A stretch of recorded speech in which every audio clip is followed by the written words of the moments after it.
سلام بچه ها، چطورید؟ حالتون خوبه؟ میخوام امروز بهتون یاد بدم چجوری یه دونه ناروتو بکشیم. خب یه دونه خط اینجوری میکشیم، کوچولو هم میان پایین اینجوری. بعد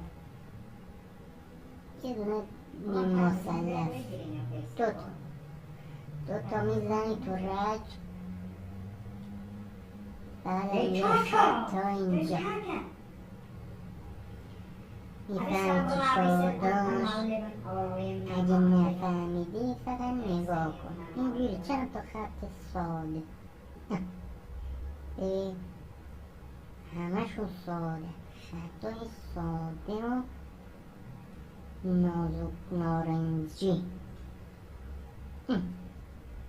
خط ساده نیم مثلث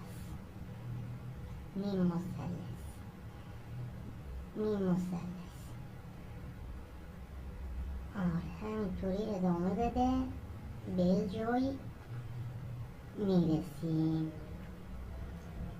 اینجا یه دونه، دوتا، سه تا، اینم چهارمی. بعد میای اینجاش یه دونه میای پایین، یه کوچولو زیگزاگ میزنیم و میریم بالا. بعد اینجاش هم گوشاش.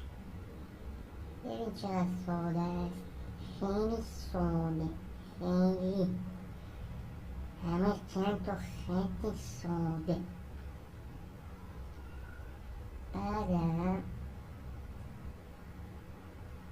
آره دیگه ماش اینجوری بیزیزیه،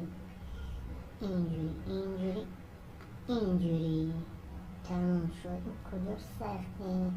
میگیم نقاشی سخته. کجاش سخته؟ حالا میرسیم به چونه و گونه. اینجا میایم تا اینجا. فهمیدی چی شد؟ بعد میریم روی دماغ اینجا. چقدر به ساده، خیلی ساده، خیلی. كاكا خواحافظ اگه خطای من خواحافظ.